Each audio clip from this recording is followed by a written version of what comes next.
I like to be outside. I like to be able to do things where you can breathe the air and see the leaves and see things that are beautiful. I've grown up that way and used to love to go to the farm, I've told you, to my grandparents' place and spend time there.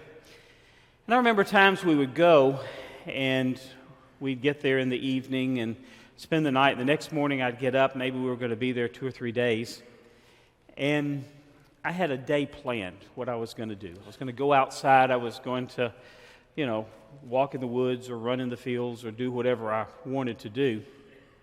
But it was going to be outside. You go through the doors, you do what you want, you finally make it back in the evening as dirty as you can possibly be, and then get in a bath and go to bed. As a kid, those are some of the sweetest memories I have. But I also remember times I would go, and the next morning I would wake up and I'd hear this sound that I knew distinctly what it was. My grandfather had put awnings on the house, these aluminum awnings. I never understood it exactly, but he thought it was a good idea at the time. Probably somebody went through selling them and he thought that would work.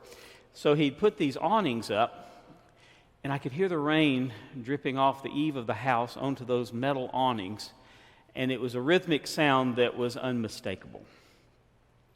And I'd get up and I'd go into the den and climb up on the sofa as a little kid, climb up on the sofa and look out the window, and I could look up under the awnings, and the water was coming down, and see the backyard where the cars were parked and it was not paved, and the puddles were gathering, and my heart would just fall.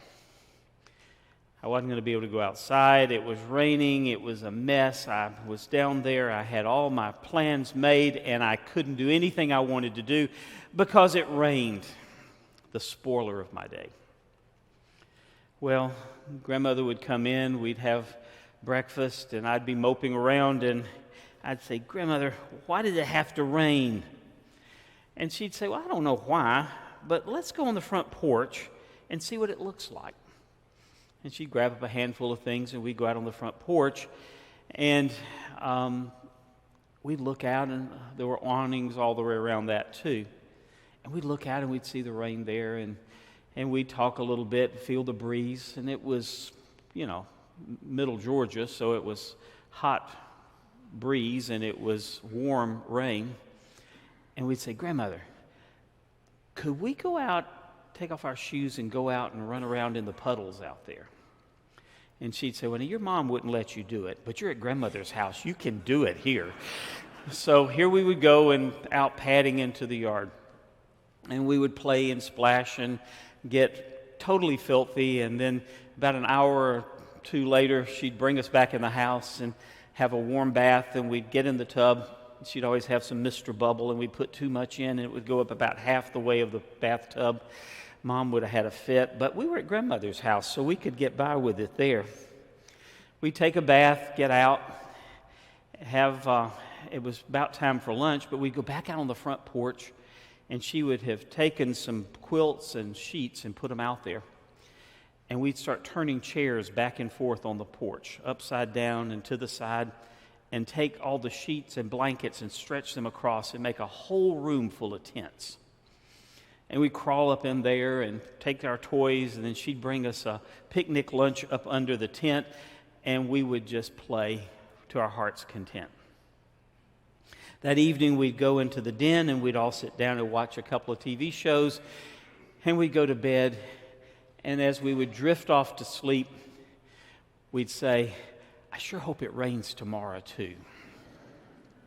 Isn't it amazing how sometimes the very thing that you think is going to be a spoiler turns into the very thing that can be a great blessing and can make something wonderful happen within our lives? Sometimes it takes something like that. The point is that sometimes we need rain. And sometimes the rain is the important thing that will take us to where we need to be next and introduce us to things that otherwise we may never have experienced within our lives. It's not just to water the crops. It's not just to make the flowers bloom. It's not just to fill the ponds. Sometimes It is to offer a message to our lives. It took a wise person with some pretty unconventional ideas to take a day that was going to be miserable for a couple of kids and change it into a day that we did not want to end. It's the magic of that I'm talking about. I read a story on a more international level where one person was talking about Seoul, Korea, and talked about what a beautiful place it is and how it had been modernized and all these different things whenever this account was written. And it talked about how pleasant it is in the spring and in the fall in Seoul. But then said, the one time that's difficult is the summer when the rains come in, kind of a monsoon type of season. And so when the rains come in, it's really rough there. Everything turns gray, everything's messy, everything is kind of difficult that way. And so those streets that in the spring and in the fall are bright and easy to travel, they just become gray and difficult. And some people begin to get that seasonal affective disorder where it's just been so gray for so long that it's just hard to get your spirits back up. So that's been something that was discussed for a while, and finally the designers from the School of Art Institute of Chicago decided that they would have a project that the school would do in Korea. And so they went over with some of their students and some of the professors, and they went and started painting murals on those gray, dark alleys. They would paint murals on some of the sidewalks there.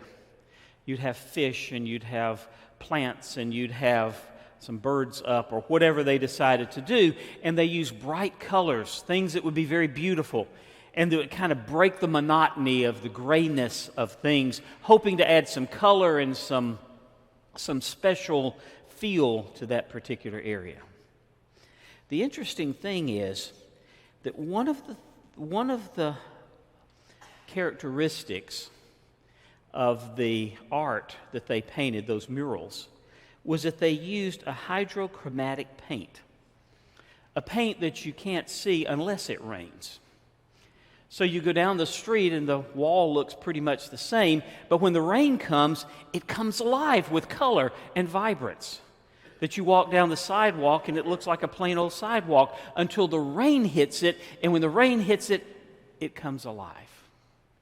The beauty of it, according to what I read, is something that would change the atmosphere, the spirit of the day, and actually encourage people as they came along. And the question was asked in that article, said, is it possible that there are people that would get up in the morning and wish it would rain so they could see the beauty and the wonder and the colors? Well, I was thinking about these two things, my experience and this story, when I was thinking about Naaman, the person about whom this text is written. Naaman was, as we know, a leper. The story is probably pretty familiar to most of you. We all know about Naaman, about him going, the prophet telling him he has to bathe in the muddy river Jordan 7 times, and he didn't want to do it, and all the different things that went on. And I can take that same story and I can go into this painful detail about what leprosy did and how it disfigured and all of the smells and all of those things, and I can give you a great description of that can make you pretty nauseous before lunchtime. You won't care whether we beat the Methodists to the restaurant or not. But I started thinking about this time, and I thought that story is so familiar. We've heard leprosy stories so much. What else is there to this story? What else is there that we need to ask about it? And I came up with one question that I couldn't escape. And the question was this: what if Naaman had not been a leper? How would his life have been different? What blessings would he not have received, and what qualities would he have not experienced, and what good would not have happened if he had not gone through the problem of leprosy? In other words, if it didn't rain, would he be able to see some of the colors within his world. 2 Kings 5, beginning with the first verse, is our text. Now Naaman was commander of the army of the king of Aram.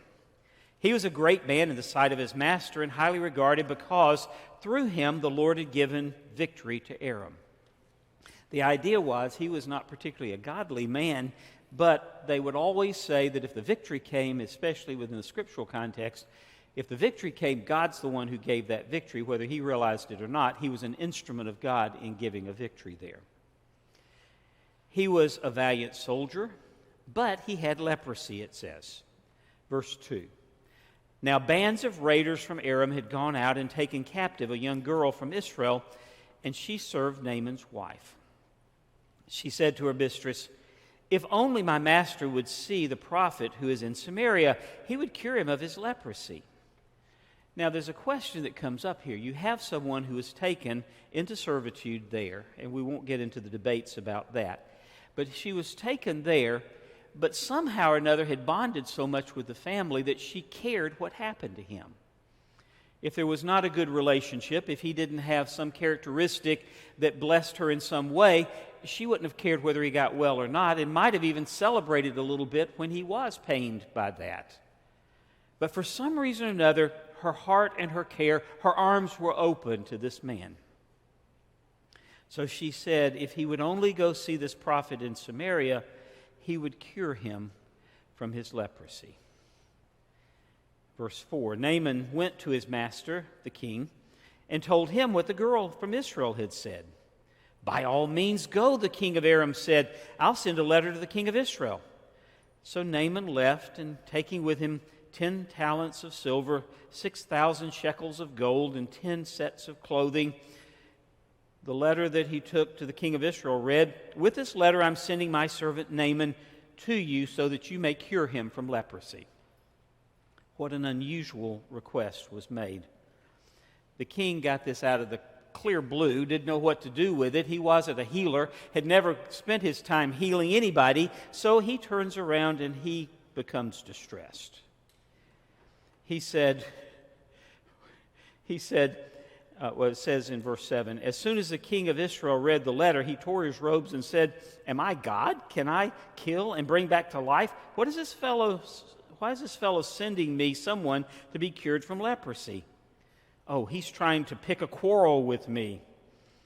And since the king of Aram was as strong as he was, that was a frightening idea.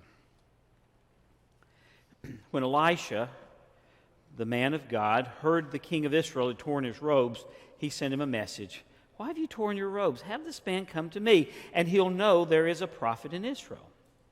So Naaman went with his horses and chariots and stopped at the door of Elisha's house. Elisha sent a messenger to him, saying, "Go wash yourself 7 times in the Jordan, and your flesh will be restored, and you will be cleansed." But Naaman went away angry and said, "I thought he at least would have come out to me and stand and call on the name of the Lord his God, wave his hand over the spot and cure me of my leprosy. Are not Abana and Pharpar, the rivers of Damascus, better than the rivers of Israel? Couldn't I wash in them and be cleansed?" So he turned and went off in a rage. Naaman's servants went to him. Again, his servants went to him. There's something in the man's life where he bonds to other people and they care. They went to him and they said, "My father, if the prophet had told you to do something great, wouldn't you have done it? How much more then when he tells you to wash and be cleansed?" So he went down and dipped himself in the Jordan 7 times, as the man of God had told him, and his flesh was restored, and he became clean like that of a young boy. Now, the malady in this seems to be the spoiler, but it actually becomes the vehicle that God used in order to help open his eyes and to change his life. It didn't just heal his body, it healed his soul as well. Sometimes I tell Glenn, when I have a packed schedule and it's like from one thing to another, every hour there's something going on, which I like a busy schedule. But sometimes I'll tell her, I say, today's one of those days. It's sort of like a new baby home from the hospital where they never make it to the crib for the first 2 or 3 days because somebody takes them and then the next person takes them and the next person takes them, and you're kind of passed from one thing to another. You're smiling. You've had those kinds of schedules too where you didn't have a break at all. Well, in Naaman's life, let's take that kind of an analogy and look at it. Look at how many arms held him from the beginning and led him to the place where he would meet God. The first set of arms was the king of Aram. It was his boss, his commander-in-chief, the one that depended upon him, but also recognized his value. He was a person who was admired and respected. He was a person for whom the king of Aram would have done anything. And so when he saw him as a leper, he did not do what normally would have happened, and to exile him or push him aside or take him out of his position of command. Instead, he allowed him to continue to do and to continue to be a part of his life. And he wanted him healed because he just wanted his friend not to have what he was having to deal with. Well, the second set of arms that came around him were the arms of the little servant girl in Naaman's own house.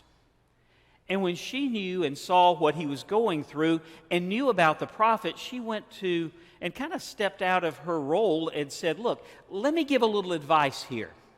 If he would just go see this prophet, if he would just go see Elisha could bring about a healing in his life. And so his wife goes and tells Naaman, and then Naaman goes back to the king. So he's back in those arms again, where the king is now interested in him to the point of saying, look, if there is a chance you can be healed, I'm more than willing to help you with that. I know the king of Israel. I'll send him a letter, and I will ask him to use whatever power he has to make sure you're healed. And so he wrote the letter.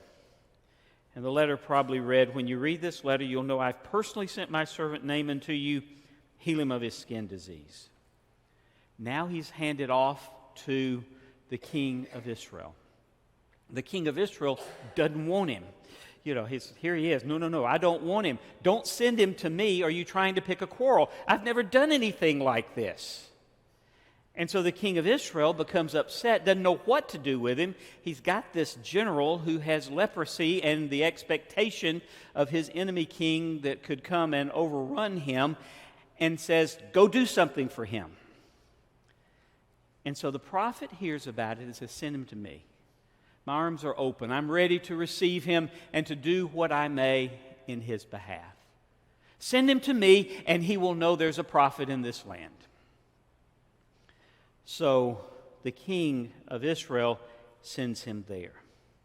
Well, you've got Naaman there, and he's traveling with his whole entourage, 750 pounds of silver, 150 pounds of gold, 10 sets of clothing, all of that together. He goes off to see the prophet. And so when he gets there, the prophet sends a servant out to give him the message of what to do. Now, you've got to understand that Naaman had quite an ego. And he had already in his mind what he expected, how he was to be treated when he went, even though he was the one asking for help. So the prophet sends his servant out and just simply says, go tell him to go down to the Jordan, wash 7 times, he'll be healed. And so Naaman becomes angry. He says, that is not the way I expected to be treated.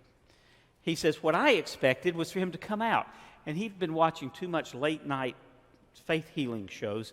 And so what happened was he had it in his mind that the prophet would come out and call upon God and raise his hands and yell, heal, some way or another, and wave it over the spot with the leprosy, and suddenly he'd be healed. That's not the way God worked. It's not what God intended for him. I fully well believe that Elisha sent the servant out to make sure that Naaman did not connect the healing with the prophet. He was trying to move him from his arms into the arms of the Lord himself. He's been passed from one to another to another. Now it's time for him to be passed into the hands of the Lord. And so the command is given, go wash in the river Jordan. That's when Naaman says, that is way too muddy for me. I don't do Jordan rivers. I'd rather go back to Abana or Pharpar, and I can wash there. Our rivers are much cleaner there. Again, beggars and choosers, it does come to mind, doesn't it?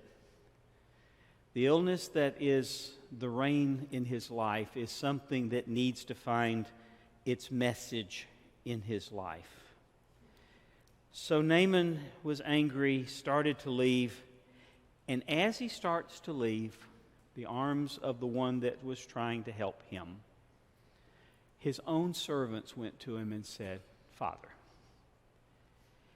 if he'd asked you to do something great, wouldn't you have done it? If he'd asked you to give all that gold, all that silver, all those clothes, if he'd asked you to give every bit of that to him, if he'd asked you to go back and ask for more, if he'd asked you to go sit up on a mountain for a week and ponder the universe, if he'd done any of that stuff, wouldn't you have done it?" And he kind of thought about it and probably said yes. And they said, "All he asked you to do is go wash in a dirty river. What's the harm in doing that?" Their arms of care around him opened his mind to a possibility. And he went, and he dipped himself in the river 7 times, and he was healed. His skin was like it had been when he was a young boy. Think about how many times in Scripture the healing takes place in the dipping. Some way or another, water is involved. Moses ended up in the bulrushes in the water before he was to go to Pharaoh's house and become the leader. Jesus, in his baptism, taught us about the cleansing of that teaches us what it means to move forward in our faith. Naaman relented. He dipped 7 times and was healed. Now I want you to see what happened after that. If you read ahead in verses 15 through 18, you see the rest of this particular account. Naaman went back to the holy man, to Elisha. He and his entourage stood before him and said, "I know beyond a shadow of a doubt that there's no God anywhere on earth other than the God of Israel. In gratitude, let me give you a gift, Elisha." "As God lives," Elisha replied, "the God whom I serve, I'll take nothing from you. It's not me, it's God himself that did this." Naaman tried his best to get him to take something, but he wouldn't do it. "If you won't take anything," Naaman said, "let me ask you for something. Give me a load of dirt, as much as a team of donkeys can carry, because I never again am going to worship any god other than Yahweh, God. Give me some dirt. I'll carry the holy ground back with me, and I will worship on that ground. I will not desecrate it. I will be faithful." This was his way of saying, "I get it. I'm hearing what's happening. I see what God has done." Now Naaman was in the arms of God. And the real gift in all of this, oddly enough, was his leprosy. The real gift of the day was the rain. If he had not gone through the process of seeking the healing physically, he never would have found the healing spiritually. If he had not gone through the process of looking for what needed to be done, he never would have found what God wanted to do in his life. It's amazing. It's the gift of the rain. The hindrance of the Jordan River was the tool of God. Now, the ultimate message of this account deals with adversity in life. All of us face it in some way or another. All of us face adversity. And it should not be dismissed as an awful part of life. But sometimes what we should do is step back, look at the adversity, and begin to try to read it. Whose arms does this put us in? What care are we receiving? Where do we find grace and help? Where do we find strength and possibility? What are the things we need to lower in our lives? Look at Naaman. He had to lower his ego. He had to lower his persnickety nature about bathing in a muddy river. He had to take all of those things away and literally stand before God and say, okay, if this is what you say, this is what I'm going to do. The writer Isaiah spoke of hoping and waiting on the Lord and finding our strength renewed. Allowing ourselves in times of adversity to settle into the arms of Christ, trusting Him to care for us through it all, is what we're challenged to do. That is exactly what we're challenged to do. If we think about it, if we understand what God is trying to do in our lives, it's not that He brings the adversity, but whatever we face, He has something He can bring out of it to strengthen us, to teach us something. Look at Naaman. He left the place asking for dirt to take with him because he didn't even want to stand on regular ground. He wanted to stand on something that would remind him of that. From wanting to bathe in a clean river to taking some of the mud back with him, he was willing to give in. The message to us is to find where we feel the most rain in our lives. Where we stand at that moment like I did as a kid and looked out the window and just saw the rain dripping down and listen for the voice behind us that says, okay, let's see what we can do with this day. Let's see what we can do with this moment. It is possible that God can transform even the most difficult of our moments into something that we see as such a blessing that we would not give up the lesson from it ever within our lives. We strive to see God in the middle of it. We try to feel His arms, asking that He heal and help and teach and bless as He reveals those strong, loving arms, and that He will give us what we seek. We may even find the blessing of a problem we never would have wanted, but would not give anything for what the result was.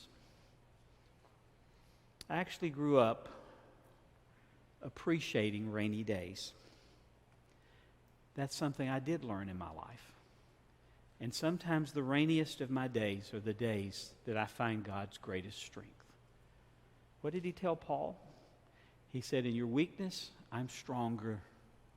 That's when you find what I want to offer.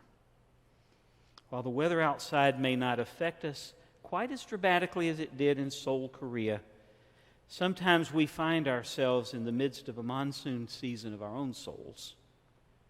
We have ailing bodies or broken relationships or tight finances or boring jobs, the general feeling of dissatisfaction with our day-to-day existence, and it feels like darkness or clouds. It grays everything around us.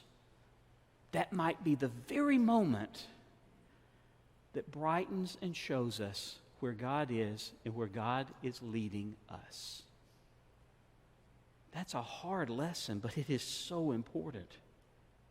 So I've actually grown to appreciate the challenges in life that may open doors of hope and blessing from God that otherwise I might never have seen.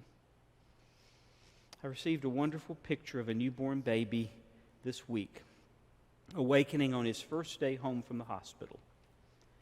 His mother wrote the words of a song that my mom used to sing to us in the mornings. Rise and shine and give God the glory, glory. It's a little chorus we used to sing. Naaman did this. As he emerged from that filthy Jordan River, he gave God the glory because the healing took place. We can do the same as we emerge from trials in life, from frustrations, from the very things that cause us the greatest pain. We can give God the glory and find where His arms wrap the tightest around us with grace. We're always